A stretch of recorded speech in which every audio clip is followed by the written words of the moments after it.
Academy और आज का टॉपिक है हमारा इंडियन इकोनॉमिक्स में एफडीआई। एफडीआई मतलब होता है प्रत्यक्ष विदेशी निवेश मतलब फॉरेन डायरेक्ट इन्वेस्टमेंट। पिछले साल इसमें हमने 62% का ग्रोथ किया है और नाउ अभी 83.75 है। इसमें जो टॉपिक्स हैं इसके लिए आपको सबसे पहले मनी मार्केट समझना पड़ेगा। तो मनी मार्केट के जो है वो दो सेक्टर होते हैं, एक सेक्टर 1 है, एक सेक्टर 2 है। तो सेक्टर 1 जो है वो ऑर्गेनाइज्ड है और सेक्टर 2 है वो अनऑर्गेनाइज्ड है। तो ऑर्गेनाइज्ड मतलब एक प्रकार से वैलिड एंड अनवैलिड। तो ऑर्गेनाइज्ड में आपका एक पीएसबी आ गया, पीएसबी मतलब public sector bank. Public sector bank में आपके स्टेट बैंक हो गए, सेंट्रल बैंक हो गया, ठीक है ना, और नेशनलाइज्ड बैंक हो गए। इसके बाद प्राइवेट बैंक जैसे ICICI, Axis bank, HDFC, NBFC मतलब non banking financial companies, LIC मतलब लाइफ इंडियन कॉर्पोरेशन, भारतीय जीवन बीमा निगम, और नाबार्ड मतलब national banking agriculture rural development 1982 NABARD की स्थापना हुई, छठी पंचवर्षीय योजना में जो 80 से 85 तक चली थी। अनऑर्गेनाइज्ड मतलब chit fund companies. Chit fund companies आप जानते हैं ये अनऑर्गेनाइज्ड में आते हैं। अब ध्यान दीजिए जैसे मनी है तो आपकी और हमारी मनी जो है वो दो ही जगह पर होगी, से या तो बैंक में या तो पोस्ट ऑफिस में। तो बैंक में डिमांड डिपॉजिट और टाइम डिपॉजिट, टाइम डिपॉजिट मतलब एफडी, और पोस्ट ऑफिस में डिमांड डिपॉजिट टाइम डिपॉजिट, ये दो प्रकार की मनी आपकी ये डिवाइड हो जाती है। तो समझिएगा मनी मार्केट में टाइप्स ऑफ मनी जो होता है, तो टाइप्स ऑफ मनी में सबसे पहले आता है आपका M1 मतलब आपका और हमारा पब्लिक का पैसा प्लस बैंक में डिमांड डिपॉजिट के रूप में रखा हुआ, ये M1 कहलाता है। सेकेंड नंबर पर आता है आपका M2। तो M1 मतलब पब्लिक और बैंक में रखा डिमांड डिपॉजिट, इसमें आप पोस्ट ऑफिस का भी डिमांड डिपॉजिट ऐड कर दो तो ये कहला जाएगा M2। M3 आता है तीसरे नंबर पर। M1 मतलब पब्लिक का पैसा, बैंक में रखा पैसा, उस M1 में टाइम डिपॉजिट बैंक का आ जाएगा तो वो कहला जाएगा आपका M3। और M4 मतलब इस M3 में पोस्ट ऑफिस में रखा टाइम डिपॉजिट और फिक्स डिपॉजिट।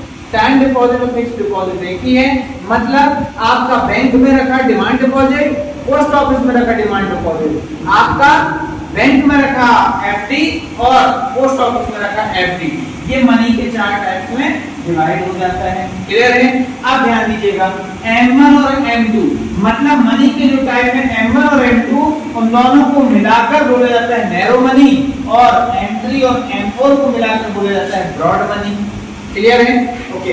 अब ध्यान दीजिए जो सप्लाई ऑफ मनी है मतलब मनी मार्केट के बाद जो सप्लाई ऑफ मनी है, तो सप्लाई ऑफ मनी जो होता है वो कैसे होता है? तो सप्लाई ऑफ मनी भी बिल्कुल इसी प्रकार से होता है कि आपका M1 कहलावे, M1 में सप्लाई होगा पब्लिक करेंसी मतलब आपकी और हमारी जो करेंसी है, बैंक का डिमांड डिपॉजिट और अदर डिपॉजिट, अदर बैंकों का अदर डिपॉजिट। M2 में क्या जाएगा पूरा का पूरा M1 plus demand deposit of post office.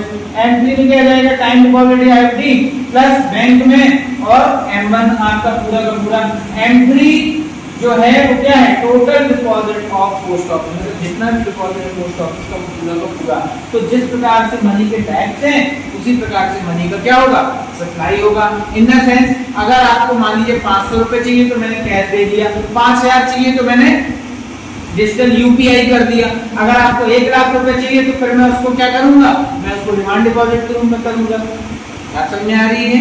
चलिए इसके अलावा हमें इकोनॉमिक्स में मूल रूप से ये भी फोकस करना है कि जो हमारा जीडीपी होता है ग्रॉस डोमेस्टिक प्रोडक्ट, ओके, सकल घरेलू उत्पाद, और जो जीएनपी होता है, तो जीएनपी जो है वो जीडीपी पर निर्भर करता है और इसमें एक्स और माइनस एम ये फॉर्मूला बनता है। मतलब हमारे देश में जो भी उत्पाद हुआ उसमें x मतलब कितना एक्सपोर्ट हो रहा है और इंपोर्ट हो रहा है, तो एक्सपोर्ट मतलब x और M मतलब इंपोर्ट। ये क्लियर है? तो always all countries government required केवल एक ही चीज चाहती है, always x is greater than equal m, मतलब हम किसी भी देश से क्या करें निर्यात ज्यादा करें और आयात कम करें तो हमारा जीएनपी क्या रहता है सही रहता है।